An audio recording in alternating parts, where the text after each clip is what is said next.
It's a great pleasure to welcome back to What's Next, Dimension Data. We're joined by Alan Turnley-Jones, the CEO of Dimension Data. Alan, greetings to you. And how has 2024 started for Dimension Data? I'm sure that lots of fireworks from what I'm hearing.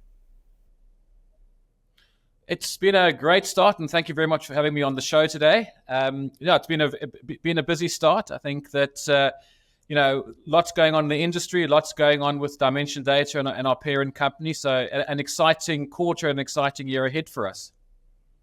Well, listen, this is going to be an interesting year for you guys. Well, interesting that lots of changes happening. Well, slight, subtle changes, business as usual.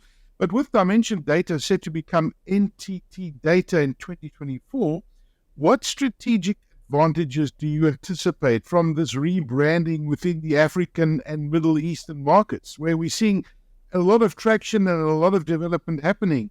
And it's going to be an interesting year from that point of view. So what kind of strategic advantages do you anticipate, Alan? I think, there's some great advantages we're having as we transition into NTT Data. I think, first and foremost, access to, a whole lot of capabilities that we haven't had to date, through NTT Data and other parts of the world. We're looking forward to embracing areas such as data and AI. We're also very excited about the vertical experience and the vertical offers that NTT Data has, and we'll now be able to draw down onto the continent and make available in the markets in which we operate. Now, as you move towards this unified global brand, which is massive, how will NTT Data maintain the legacy and strengths that Dimension Data has built over many, many years? As we know, Dimension Data is an institution in this part of the world and globally. It is, and somebody that's been in this organization for 24 years, it's something that, I'm looking at very carefully. It's something I think we've got to respect. So, I've always enjoyed the culture in Dimension Data. One of being an entrepreneur. We always talk about us being 4,000 entrepreneurs within Dimension Data. I think our parent company respects that and understands that. And if you look at the operating model that, NTT draws down, is it allows us to be relevant in the countries in which we operate. I think, the way in which we have to operate in Africa and the Middle East is different to North America or Asia Pacific. So there is an understanding of that, and it's something that we're going to hold dear to ourselves. And for me, I think it's a bit of an and conversation as opposed to an or. I think, what more can we get and how do we add to the portfolio, respecting, cherishing, celebrating what made Dimension Data, but now accelerating into NTT Data. Well, it's a very, very exciting journey when you think about it, and the prospects, and obviously there are challenges ahead, but it's very exciting. It's an exciting market to be in. And when you look at the broader IT landscape, what digital trends do you foresee having the biggest impact in 2024? And how is Dimension Data preparing to adapt to these particular challenges? And I imagine that AI was a big buzzword. Well, it's been around for a while, but 2023 was sort of a big buzzword, but I'm sure it's going to accelerate even further in 2024. What are those digital trends that you foresee having a big impact this year? And you're right. I mean, I think, AI has been a buzzword, but I think it's becoming more mainstream in various of the offers and various things that clients are beginning to consume. I think some of the trends that we're seeing, is this concept of dark knocks, the use of AI ops in the way in which services get delivered, to clients, to the market is something that's becoming more and more prevalent. We're seeing it play out in the demands that are coming from the client base to ourselves. I think our response and the response of the industry is to ensure that, this is not about, not having technical resources. It's sort of, making sure that those resources, making sure that those technologists are focused more on, APIs, processes, and really enabling, the AI part of AI ops to come to life. So that's one interesting trend that we see. I think another trend that we're seeing is, human skills never go away with AI. And I think there's a bit of a sort of a concern of the introduction of AI. You're no longer going to require human. I think, if you look at, the trends we see in the CX space, and, we launched it with our CX report towards the end of last year, you still require, humans in the process. 4 out of 5 organizations, still cite that, in the way in which CX services are delivered to clients, the human element is absolutely critical, but complementing that with what AI can now bring to the party. No, that's absolutely fascinating. I mean, you touch on AI, and I read a fascinating report that it's so difficult to project going forward how much of your capacity AI is going to use, in terms of data centers, because it consumes so much, like 5 times more than what you normally would do in a data center. Is that a big challenge when you look at generative AI and the growth of this particular sector, and what your future capacity is going to be available with AI just sucking everything out of a data center?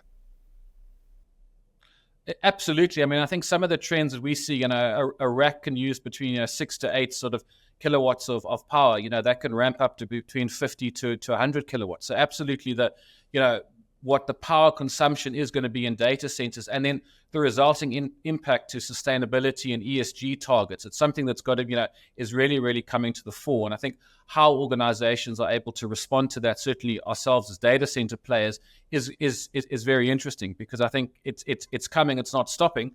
We have to have a response to it, be able to ensure that the data centers, the environments out there can have the appropriate power to consume, equally balancing that with our sustainability ambitions as a company and as a country. Yeah, absolutely. Those targets are really, really important as we approach 2030. And I mean, it's just around the corner.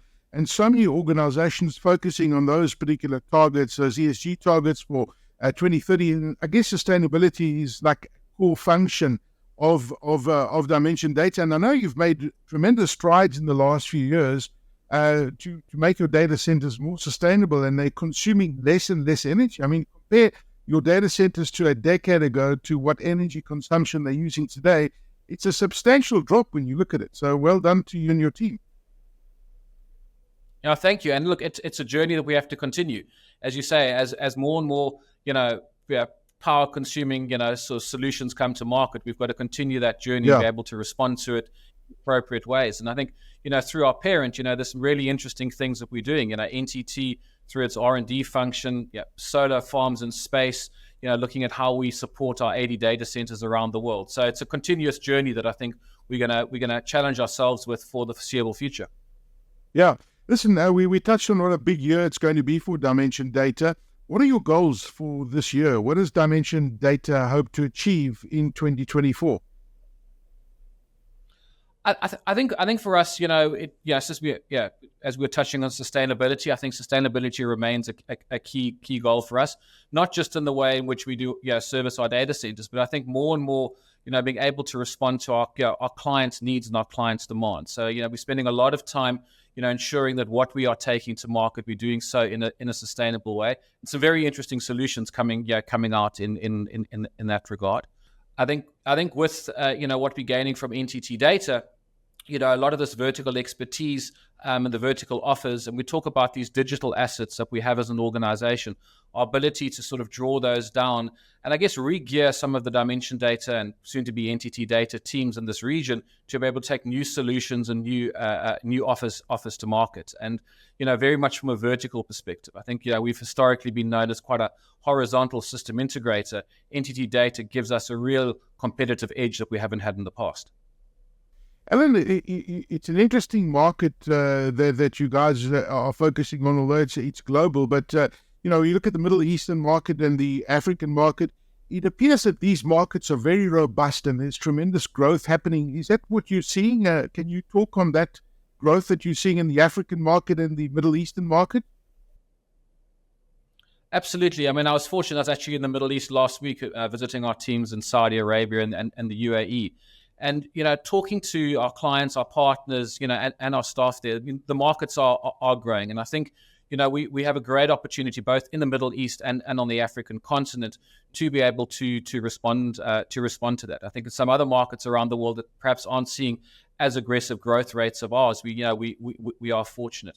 I think also, in some of the markets we have the opportunity, and I use the term leapfrog, some of the solutions that perhaps have, we've sweated things in this continent for a long time. So we can actually become far more relevant as a continent far quicker in a lot more of the technology solutions. So leapfrogging some of the sort of technologies that haven't even gained traction in this market and moving forward. So I think big demands on cloud services we're beginning to see come through.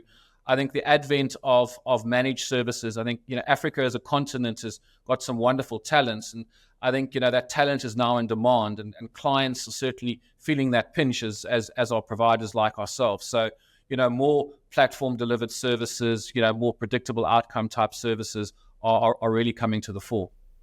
Fantastic. And Alan, is there a date as to when Dimension Data becomes NTT Data? Is that been set yet, or is that going to be revealed soon? No, I'm very happy to share with you the dates. I mean, sort of on 1 April, we'll make the transition. That's the beginning of our new fiscal year. So we're in the midst of all the planning and obviously, doing a lot of work to make sure that, we celebrate what is Dimension Data and then introduce the NTT brand as of 1 April. Absolutely. What a fantastic new chapter that's about to open for yourself. What's keeping you awake at night in 2024, Alan? I imagine that cybersecurity is big on your agenda, but you manage a massive portfolio. What keeps you awake at night as the CEO of Dimension Data, soon to be NTT Data?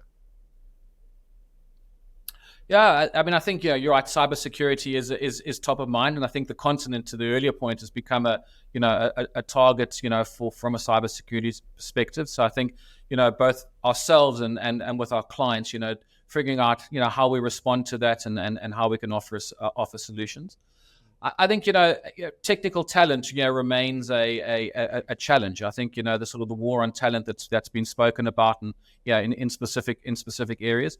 I think we're fortunate in Africa. I think we've got absolute a talent pool which is untapped at the moment, and we're trying to respond to that through development programs and bring workloads in here. NTT has actually chosen South Africa as a talent destination from a global perspective. So we're excited about what that will bring. So yes, while talent's a bit of a challenge, we've got some plans to respond. I think the markets across Africa are challenging. We obviously see from time to time big forex fluctuations, stability in certain markets. I think we're resilient to that. We were born and bred in Africa, and I think we understand how to respond to those. But it is something that certainly keeps us awake at night. Alan, what areas are you going to be focusing on in 2024? I imagine that the cloud's going to be massive in your portfolio, but you guys do such broad stuff within the ICT sector and the IT sector. What are you going to be focusing on in 2024, Alan? So I think maybe starting with cloud. I mean, I think we're seeing some further sort of uptake and traction in the cloud space. Equally, I think the concept of sort of hybrid environments, data centers aren't going away. So working with our clients on that journey and really understanding what shifts to the cloud. We're beginning to see a little bit more sort of vertical focus within clouds, vertical solutions coming natively from cloud providers that we can draw down into markets.